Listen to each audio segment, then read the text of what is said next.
Video only entertainment కోసమే చేయడం జరిగింది. సో రోస్ట్ వీడియోని ఒక ఫన్నీ వేలో చూసి ఎంజాయ్ చేయండి.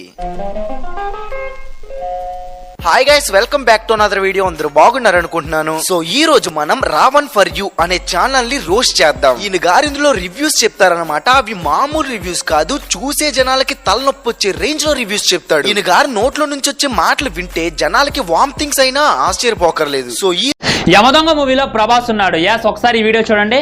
తనే ప్రభాస్ అన్నమాట. ఏం మాట్లాడుతున్నావురా? నరాలు కట్ అయిపోయింది. ఎందుకంటే అక్కడ ఉంది ఒక్క బుర్ర కాదు, రెండు బుర్రలు. అటు సలార్ బుర్ర మరియు రాకీ బుర్ర. పారిపోయేలా చేసిన తర్వాత అండ్ ఇదేం చేస్తుందంటే త్రిబులార్కే కనెక్ట్ అయింది.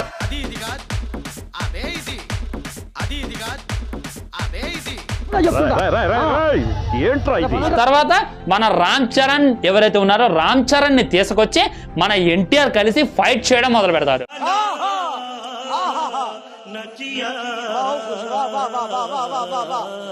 ఆదిపురుష్ మూవీలో మన ప్రభాస్ కి 10 తలకాయలు ఉండబోతున్నాయి. అదేంటి 10 తలకాయలు ఉంది రావణాసుడిగా అనేటటువంటి డౌట్ మీకు వచ్చి ఉండొచ్చు.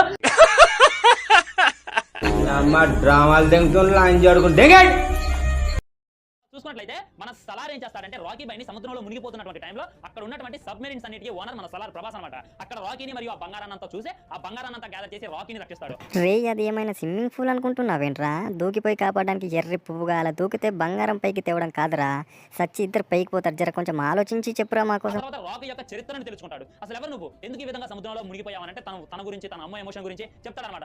దాంతో ఈ విధంగా అంటాడు ప్రభాస్, నువ్వు ప్రపంచంలో ఉన్నటువంటి బంగారం అంతా తీసుకొస్తా అని చెప్పి మీ అమ్మకి చెప్పి జస్ట్ కేజీఎఫ్ లో ఉన్నటువంటి బంగారాన్ని తీసుకెళ్తాను ఏంటి? నువ్వు తీసుకెళ్లాల్సింది ప్రపంచంలో ఉన్న బంగారం మొత్తం కూడా, నేను దానికి హెల్ప్ చేస్తాను చెప్పి అక్కడ రాకీని ప్రభాస్ రక్షించే బయటికి వస్తారు. KGF Part 3 ఉన్నది దేనికి రా? రాకీ ప్రపంచంలో ఉన్న బంగారం మొత్తం ఎలా తెచ్చాడు అన్నది Part 3 రా. ఆల్రెడీ ప్రపంచంలో ఉన్న బంగారం మొత్తం తెచ్చేశాడు రా. గుండు నాయాల రాడ్డు గూలో దింపితే పైకి ఎక్కస్తుంది. నా కొడుక సిగ్గుందారా? కొంచెమైనా అన్నం తింటున్నావు, గడ్డి తింటున్నావు? జర ఆలోచించి తెలుసుకొని చెప్పురా. ఇజ్జత్ ఎందుకు తీసుకుంటున్నావురా? ఇజ్జత్ ఎందుకు తీసుకుంటున్నావురా డాబర్ మ్యాన్? సలార్ మూవీకి గుంటూరు కారం సినిమాకి ఒక లింక్ ఉంది ఫ్రెండ్స్. అదేంటో చెప్తానంటే మన సలార్ బాగా ఇష్టంగా తినేటటువంటి ఫుడ్ ఏంటి? గొడ్డుగారం అనమాట. మహేష్ బాబు గారు తీయబోయేటటువంటి సినిమా పేరేంటి? గుంటూరు కారం అనమాట. సో గొడ్డుగారం ఎక్కడ దొరికింది? గుంటూరులో దొరికింది. మన మహేష్ బాబు గారు ఎక్కడ ఉంటారు? గుంటూరులో ఉంటారు. సో వీళ్ళిద్దరు ఇక్కడ కలిసేటటువంటి అవకాశం ఉంది.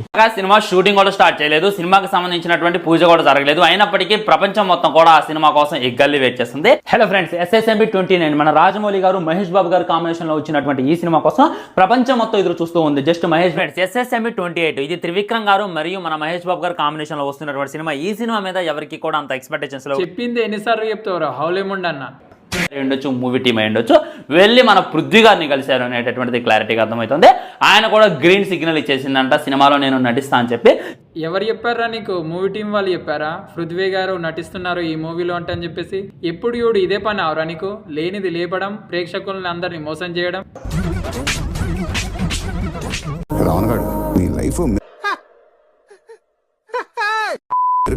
Thank you so much Trivikram గారికి, మహేష్ బాబు గారికి. నా పేరైనా మన ఛానల్ పేరైనా గుంటూరు కారం మూవీలో ట్రైలర్ లో పెట్టుకొని ప్రోత్సహిస్తున్నందుకే అసలు ఏం మాట్లాడుతున్నా తెలుస్తుందా భయ? కొంతమంది హేటర్స్ వచ్చి అది రవణగాడు కాదు బ్రో, రమణగాడు అంటారు అనమాట. నాకు ఏడుపు వస్తుందిరా వాళ్ళ మాటలైతే మీరు నమ్మొద్దు. నిజంగానే మన లైఫ్ ఒక మిరాకిల్ ఫ్రెండ్స్. ఇంతమంది నీలాంటి దరిద్రపు కొట్టి విధం నేను ఎక్కడ చూడలేదు. హేట్ చేస్తున్నప్పటికీ మీ ప్రేమ వల్లే ఇంతసేపు నిలబడగలిగిన మన లైఫ్ మిరాకిల్. ఈ విధంగానే మీ లైఫ్ కూడా మిరాకిల్ గా మారాలని చెప్పి మనస్ఫూర్తిగా కోరుకుంటున్నా. నేను ఒక వెర్రిపోకుని జీవితం అంతా వెర్రిపోకునే ఉంటాను. ఫ్రెండ్స్, KGF 1 లో చూసుకున్నట్లయితే ప్రతి సినిమాలో ఒకడు ఉంటాడు కదా, హీరోనా కాదురా విలన్. ఆ బుడ్డోడు ఎవరైతే ఉన్నారో అతను ఎన్టీఆర్ అనమాట.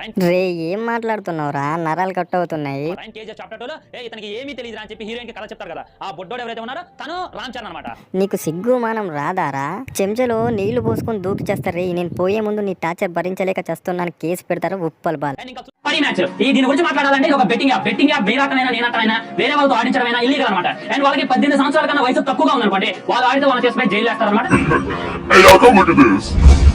Hey guys, BetVisa is number 1 online casino betting site. So ఇందులో మీకు ఎంతో ఇష్టమైనటువంటి వరల్డ్ కప్ మ్యాచ్ ని లైవ్ లో చూడొచ్చు, అది కూడా ఫ్రీగా. సో బెట్టింగ్ కూడా తీసుకోవచ్చు. Fifth Fabritas as brand ambassador is playing football player.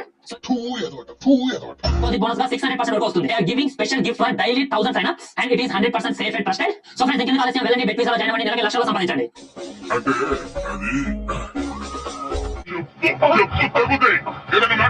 తర్వాత అక్కడ అందమైనటువంటి అమ్మాయిలను చూస్తాడు.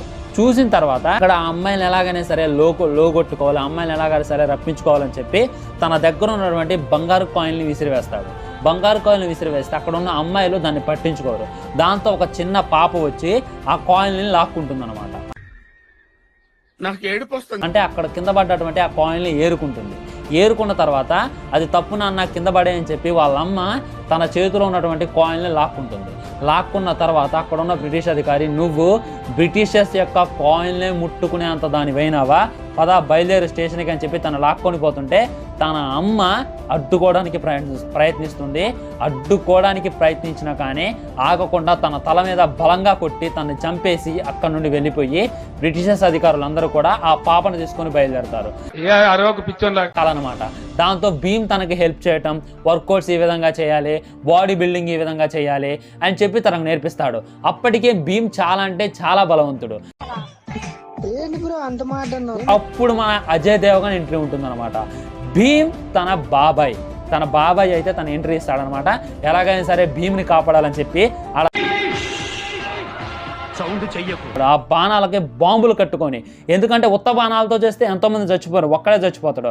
అదే ఆ బాణాలకి బాంబులు కట్టుకుంటే చాలా మంది చచ్చిపోతారు అని చెప్పి అక్కడ ఉన్నటువంటి దగ్గరలో ఉన్నటువంటి పోలీస్ స్టేషన్లు అన్నిటి మీద దాడి చేసి అక్కడ ఉన్న బాంబులు, వెపన్స్ అన్ని తీసుకొస్తాడనమాట. ఎందుకంటే అప్పటికే రామరాజు ఆల్రెడీ దీని మీద వాళ్ళతో పాటు వర్క్ చేశాడు. వాళ్ళకి తెలుసు వాళ్ళ కుతూహలం ఏంటి, వాళ్ళ బలాలు ఏంటి, వాళ్ళ బలహీనతలు ఏంటి అన్నీ కూడా తనకు తెలుసు అనమాట. ఆ విధంగానే వాళ్ళ మీద దాడి చేసి తీసుకొని వస్తాడు. సీత బందీగా ఉంది. ఈ విధంగా నేను బ్రిటిషర్స్ చేతిలో చనిపోవడం నాకు ఇష్టం లేదు భీమ్, నువ్వే నన్ను చంపే అని అంటాడనమాట. నేను ఆల్రెడీ దీని గురించి చెప్పా. ఎన్టీఆర్ చేతిలో రామ్ చరణ్ చనిపోతాడు, ఆ తర్వాత ఎన్టీఆర్ కూడా చనిపోతాడు. అండ్ ఆ తర్వాత మనకి సినిమా అనేది ది ఎండ్ అవుతుంది ఫ్రెండ్స్. ఇది ఈ మూవీకి సంబంధించిన స్టోరీ అనమాట. అప్పుడొక మాట ఇప్పుడొక మాట నేను చెప్పను. ఖచ్చితంగా ఈ మూవీలో ఏదో ఒక క్యారెక్టర్ చనిపోతారు, లేదా 2 క్యారెక్టర్లు అయినా చనిపోతారు. హ్యాపీ ఎండింగ్ అయితే ఉండదు. ఎందుకంటున్నా అంటే అంత కాన్ఫిడెంట్గా హ్యాపీ ఎండింగ్ ఏ వరసానిస్తారు? మనకు వాళ్ళిద్దరూ పోరాడినటువంటి టైంలో స్వాతంత్రం రాలేదు, మరి వాళ్ళిద్దరు పోరాడి మనకు స్వాతంత్రం తీసుకొచ్చారా? కాబట్టి హ్యాపీ ఎండింగ్ అనేది ఉండదు. సైరా నరసింహారెడ్డి లాగే సాడ్ ఎండింగ్. వాళ్ళిద్దరినైనా చనిపోతారు, లేదా రామ్ చరణ్ అన్న చనిపోతారు.